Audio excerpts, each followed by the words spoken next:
You know, after decades of doing this, I thought I'd seen every version of a mask a human being can wear to hide from the reality of their own life. I've seen the addicts who think they're sober, the liars who believe their own stories, and the broken people who pretend they're whole. But every once in a while, someone walks into my studio who isn't just looking for help, they're looking for a coronation. They aren't just wearing a mask, they've built a fortress out of a fantasy, and they've locked themselves inside the highest tower, throwing away the key before they even realize the walls are made of thin air. When I first heard about Julian, a 24-year-old man living in a suburban basement in Ohio who convinced himself he was the rightful heir to a forgotten European throne, I didn't just see a young man with a wild imagination. I saw a soul that was starving for significance in a world that had, in his eyes, rendered him invisible. I remember sitting in my office looking at the intake notes before we started filming. His mother, Susan, was the one who reached out. Her words on the page felt heavy, like they were soaked in a decade of tears and confusion. She described a son who refused to get a job, refused to contribute to the household, and spent his days researching heraldry, ordering custom-made capes from the internet, and demanding that she refer to him as Your Royal Highness. Now, a lot of people would look at that and just laugh. They'd call it a joke or a phase, but I've been around the block long enough to know that when a grown man chooses to live in a world of make-believe while his mother struggles to pay the electric bill, there is a profound, deep-seated disconnect that needs to be surgically addressed. Julian wasn't just playing dress-up. He had integrated this persona into the very fabric of his identity because the alternative, being an unemployed 24-year-old with no clear path forward, was a reality he simply could not survive. When I finally met Julian in the green room before the show, the atmosphere was thick. You could feel the tension radiating off him like heat off a blacktop in July. He wasn't slouching. He sat with a rigid, practiced posture, his chin tilted upward just enough to look down on anyone who entered the room. He was wearing a navy blue blazer with brass buttons that he'd polished until they shone and draped over. His chair was a heavy, faux fur-trimmed cloak. He didn't greet me with a handshake or a casual hello. He gave me a sharp, curt nod, the kind of gesture a monarch might give to a commoner who'd been granted a brief audience. I sat down across from him, leaned in, and just watched him for a moment. I wanted to see if the eyes told the same story as the clothes. They didn't. Behind that stoic, regal facade, there was a flicker of something very different, a cocktail of fear, insecurity, and a desperate need to be seen as someone who mattered. I asked him, Julian, tell me what we're doing here today. He didn't blink. He told me, in a voice that was strangely formal and devoid of any regional accent, that he was here to finally get the platform he deserved. He said he was tired of being suppressed by a family that refused to acknowledge his noble lineage. He talked about ancestral rights and sovereign protocols as if he were reading from a history book he had written himself. He told me his mother was treasonous for asking him to apply for a job at a local grocery store. I listened and I let him talk, because you have to let them lay out the map before you start pointing out where the roads lead to a dead end. To Julian, his royal status wasn't a delusion, it was his protection. It was the armor he wore to keep the world from seeing that he was actually terrified of failing as a regular human being. The more he spoke, the more I saw the labels he had collected. To his mother, he was delusional and lazy. To his siblings, he was an embarrassment and a leech. But to Julian, he was the chosen one. When you have a gap that wide between how you see yourself and how the world sees you, something has to give. You can't live in that friction forever without catching fire. My job wasn't to just mock the cape or the title. My job was to find out when the real Julian stopped feeling like enough and why he felt the need to invent a king to take his place. I knew we had to go back to the beginning, back to the roots of this behavior, because nobody just wakes up one morning and decides they're royalty without a very specific set of circumstances driving them to that edge. As we moved onto the stage, the audience was already murmuring. They'd seen the clips. They'd seen the footage of Julian walking through a public park in full regalia, carrying a scepter he'd bought on eBay, ignoring the stares of confused parents and children. Susan was already sitting on the stage, her face a map of exhaustion. She looked 20 years older than her actual age. The dynamic was clear. She was the enabler who was also the victim, and he was the prince who treated his palace, her basement, like a kingdom he was entitled to rule. I sat in my chair, looked at both of them, and realized we weren't just dealing with a fantasy. We were dealing with a family system that had completely broken down under the weight of a lie that had become too big to manage. I started by asking Susan when this really began.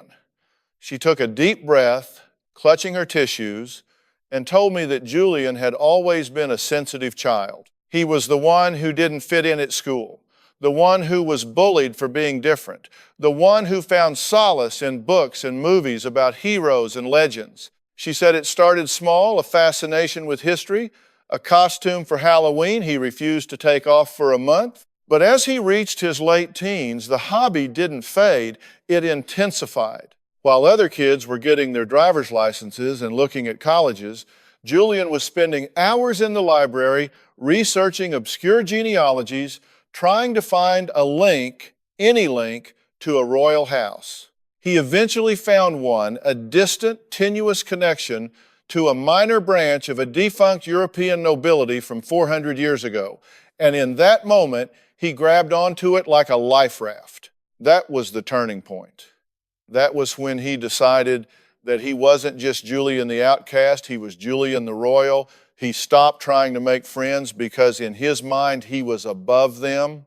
He stopped looking for work because a king doesn't labor for a wage. He turned his basement bedroom into a throne room, and he began the long process of alienating everyone who cared about him by demanding they play along with his script. I looked at him while his mother was crying, and he didn't even flinch. He just adjusted his blazer and looked out into the audience with an air of practiced indifference.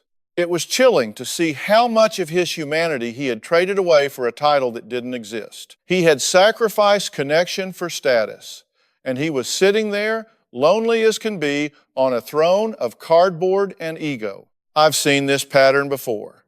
It's a psychological survival mechanism. When the real world is too cold, too hard, or too demanding, some people build a world of their own where they make the rules. But the problem with building your own world is that you're the only one in it. Julian had convinced himself that the world was the problem, not him. He truly believed that if everyone would just bow down, his life would finally make sense. He was looking for validation for a lie, and he expected me to be the one to give it to him, but I don't do that. I don't validate the mask. I talk to the person behind it. And I knew that to get to the real Julian, I was going to have to dismantle that throne piece by piece right there in front of everybody. Now, you have to understand the anatomy of a delusion like this. It doesn't happen in a vacuum.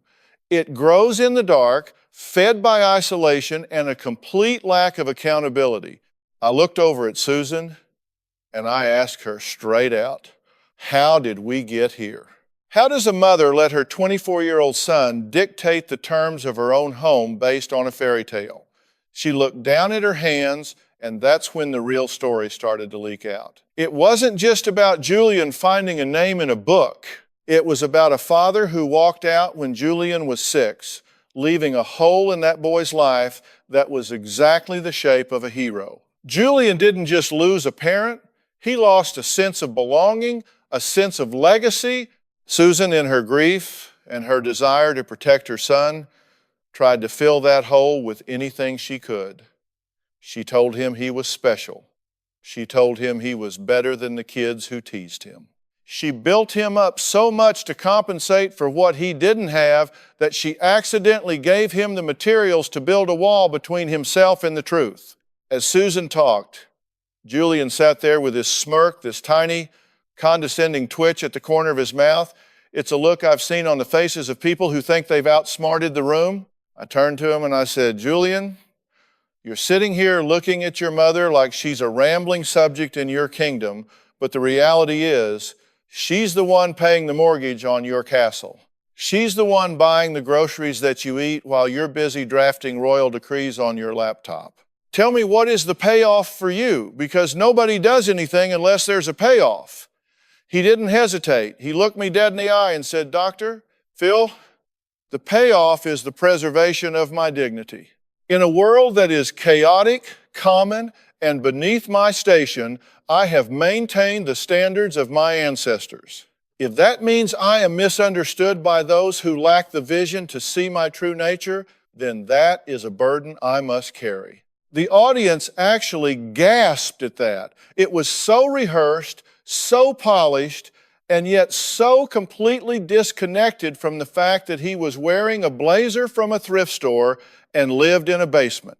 I started to dig into the escalation of this behavior. It wasn't just the clothes anymore. It had turned into a full-scale psychological siege of his family. Susan told me about the incident at the gala, which was actually just a local charity dinner she had been invited to. Julian insisted on attending, but only if he was introduced as the Count. When Susan refused, he didn't just stay home.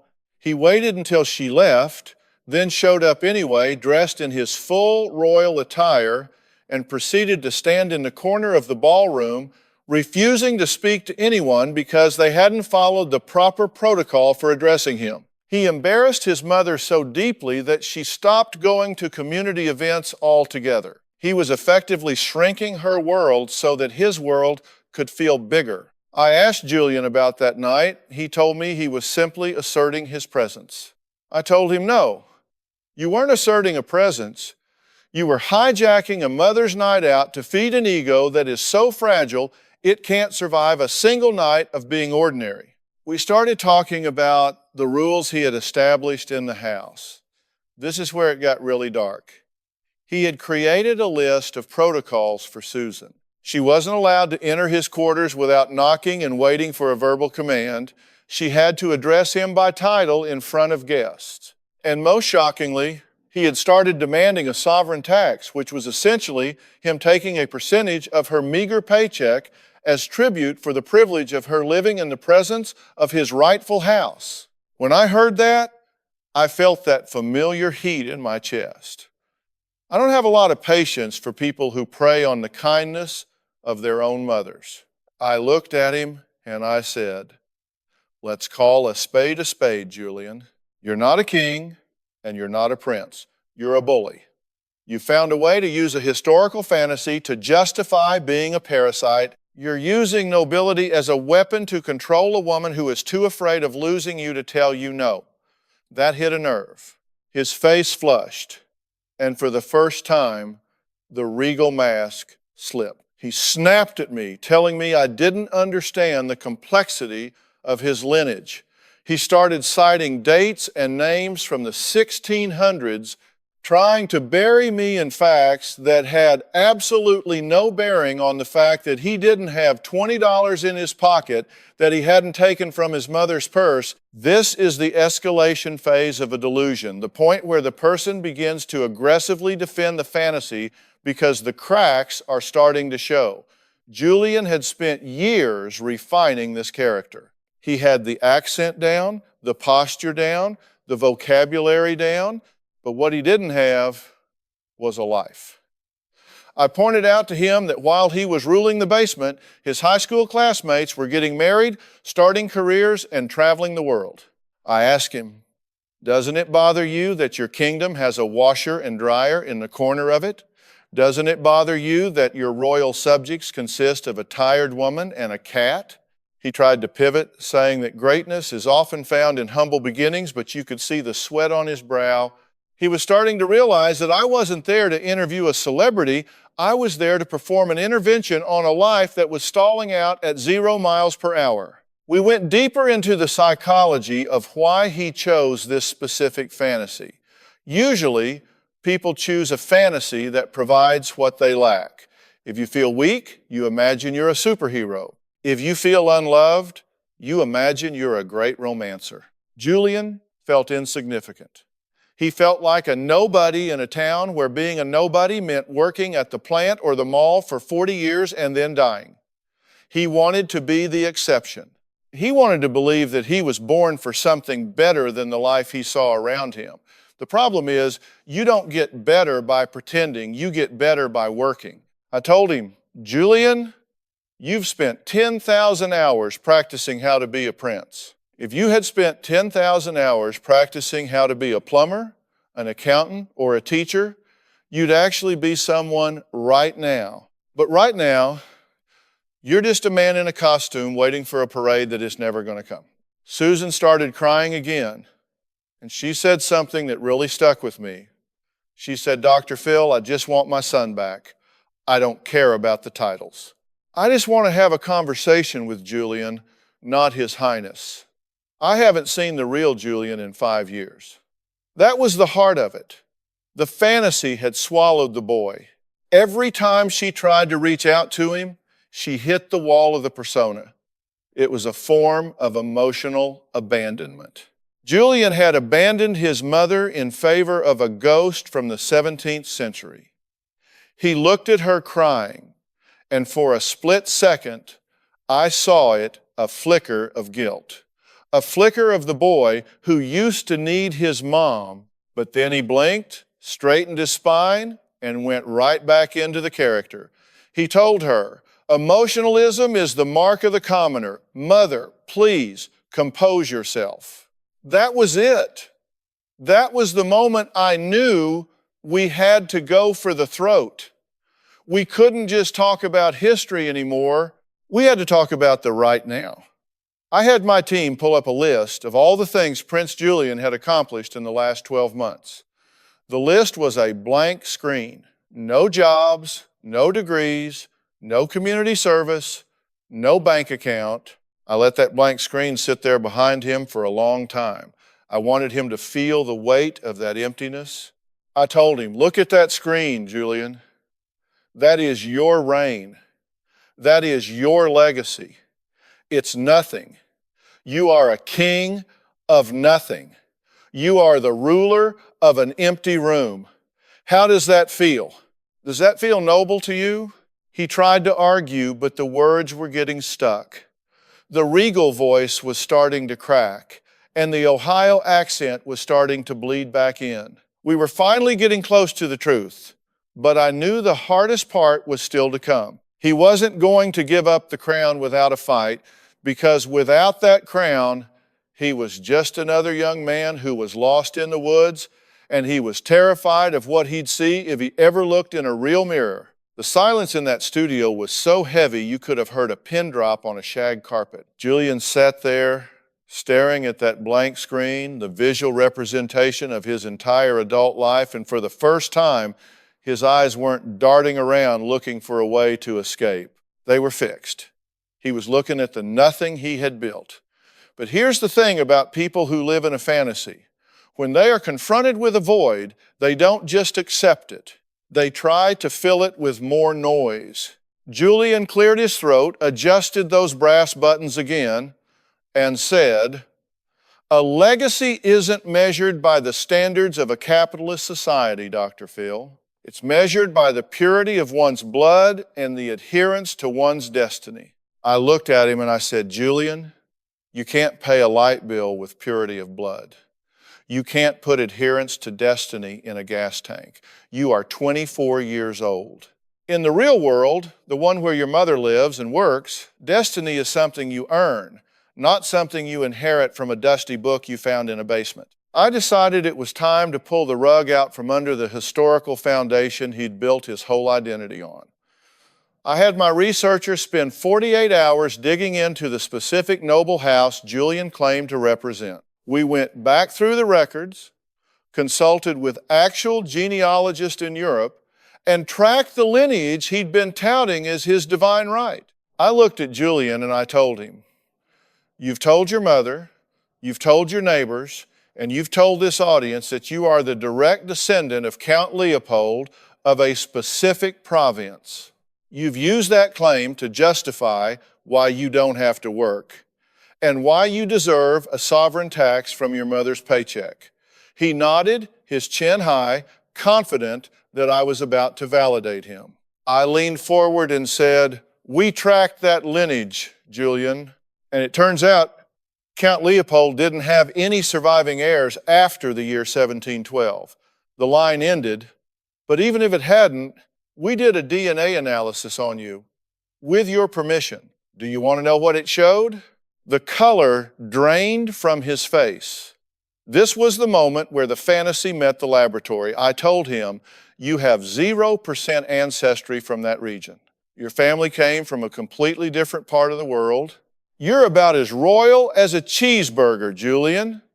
You're a kid from Ohio whose ancestors were farmers and laborers, hardworking people who actually earned their keep. You've invented a heritage because you were too ashamed of the one you actually had." The audience erupted, but I held up my hand to quiet them. I wasn't there to humiliate him, I was there to wake him up. Julian didn't yell, he didn't scream, he just started to tremble. It was a small, rhythmic shaking of his hands. He looked down at his cloak, the one he'd spent hundreds of dollars on, and for the first time, I saw him see it for what it was, a piece of cheap fabric made in a factory. I turned to Susan. I asked her, "How does it feel to hear that the royalty you've been subsidizing, the reason your son has been treating you like a servant, is a complete and utter fabrication?" Susan didn't look angry, she just looked broken. She whispered, "I knew." Deep down, I think I always knew, but I was so scared that if I told him it wasn't real, I'd lose him forever. He's all I have left, Dr. Phil. That right there is the tragedy of the enabler. They trade the truth for a temporary peace that isn't peace at all, it's just a slow-motion disaster. She had been funding his delusion because she was addicted to his presence, even if that presence was a character he'd created to keep her at arm's length. Julian finally spoke, but his voice was different. The royal cadence was gone. It was higher, thinner, the voice of a scared boy. He said, "It doesn't matter what the blood says, I feel it. I feel like I'm supposed to be more than this. This life, this house, this town, it's all so small. I can't breathe here." That was the breakthrough. That was the first honest thing he'd said since he walked onto the stage. It wasn't about being a king. It was about the fear of being average. To Julian, being average was a death sentence. He looked at the world around him, the 9-to-5 grind, the bills, the struggle, and he was terrified he wouldn't survive it. So he built a world where he was already at the finish line. He didn't have to compete because he'd already won by birthright. I told him, "Julian, there is no shame in being average if average means being an honest, working man who takes care of his mother. There is, however, a lot of shame in being a king who lets his mother go without new shoes so he can buy a scepter on the internet." You talk about nobility, but nobility is a character trait, not a title. It's about how you treat people. It's about responsibility. It's about standing on your own 2 feet. I asked him to take the cloak off. I said, "I want you to take that off right now. I want to see the man, not the costume." He hesitated, he looked at the audience, then at his mother, and then at me. You could see the internal struggle. The king was fighting for his life, but the man was tired of the weight. Slowly, with shaking hands, he unfastened the clasp and let the fur-trimmed fabric slide off his shoulders and onto the floor. He looked smaller without it. He looked vulnerable. but he also looked more real than he had in years. I told him, now we can start. Because I can't help a ghost and I can't help a title, but I can help a 24-year-old man who is lost. We started talking about the sovereign tax. I made him look at his mother and apologize for every dollar he'd taken under false pretenses. That was the hardest part for him. The arrogance was still there, lurking under the surface, trying to tell him he was being humbled by lesser minds. I had to stay on him. I told him, don't you dare look away from her. Look at the lines on her face. Look at how tired she is. She's worked herself to the bone to keep a roof over your head, and you've treated her like an ATM with a curtsy. Is that what a noble man does? He finally broke. He put his head in his hands, and he started to sob.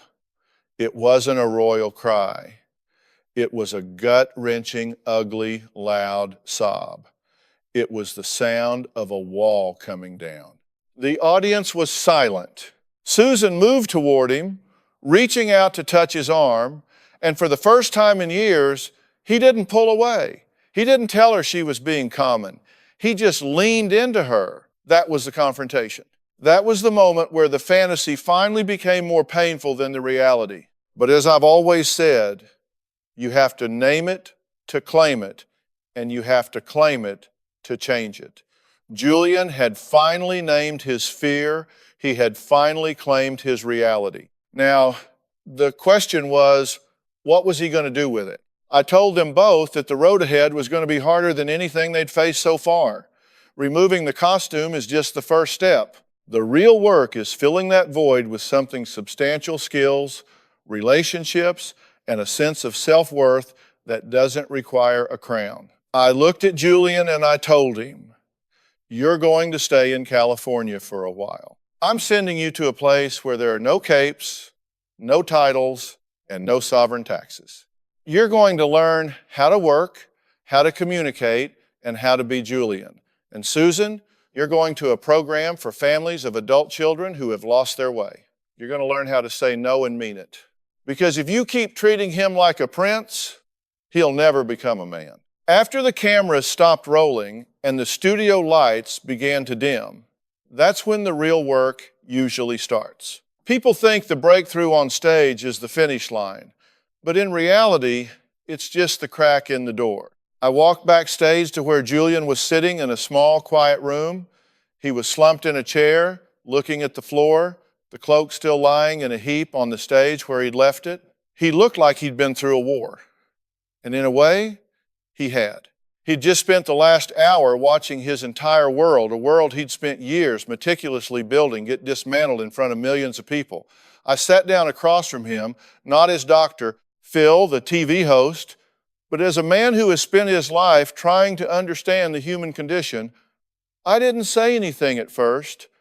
I just let the silence sit there. Sometimes you have to let the dust settle so the person can actually see the ground they're standing on. I finally asked him, how does it feel to just be Julian from Ohio for a few minutes? He didn't look up, but he whispered, it feels like I'm disappearing. That's a powerful insight. To Julian, the fantasy wasn't just a choice, it was his oxygen. Without the title, without the divine right, he felt like he was literally evaporating into the air. This is the danger of a total immersion delusion. When you tie your entire sense of worth to a lie, the truth feels like a death sentence. I told him, you're not disappearing, Julian. You're finally appearing. For the first time in 10 years, I'm actually talking to you.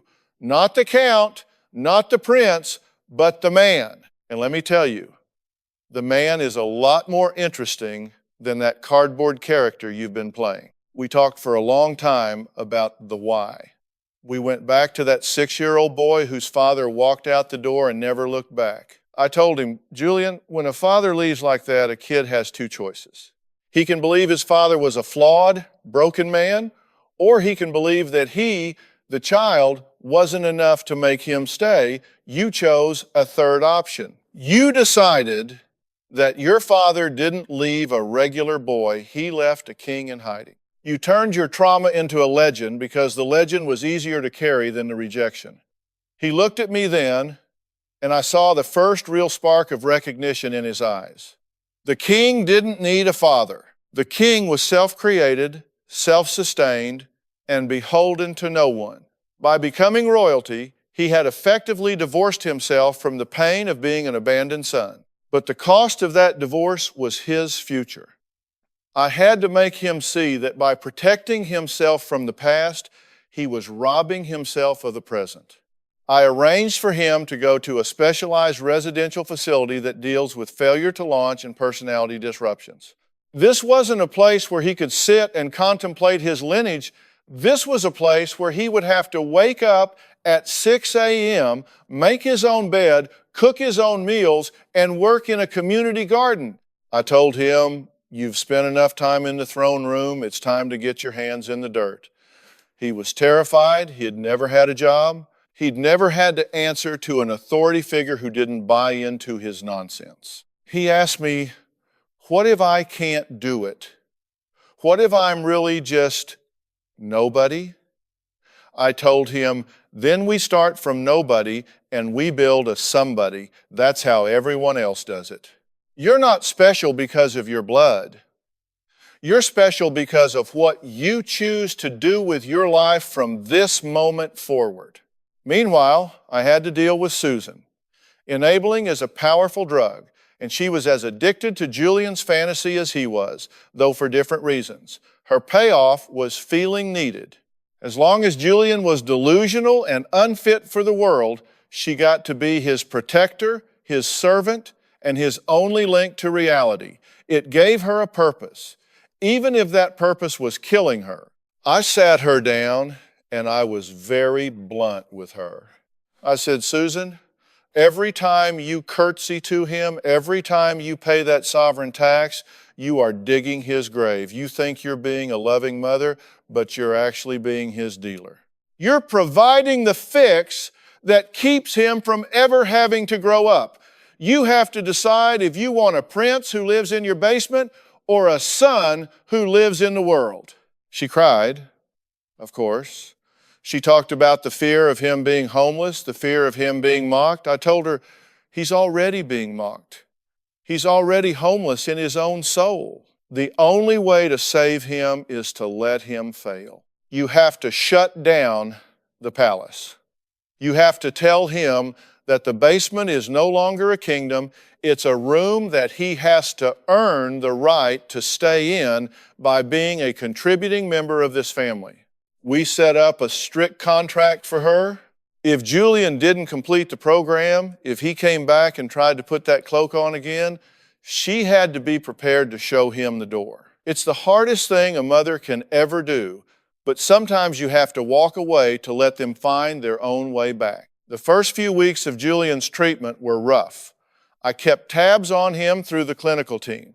For the first 4 days, he refused to speak to anyone who didn't address him by his title. He sat in his room, staring at the wall, trying to use royal silence as a weapon. But the staff there are professionals. They didn't argue with him. They didn't try to convince him he wasn't a king.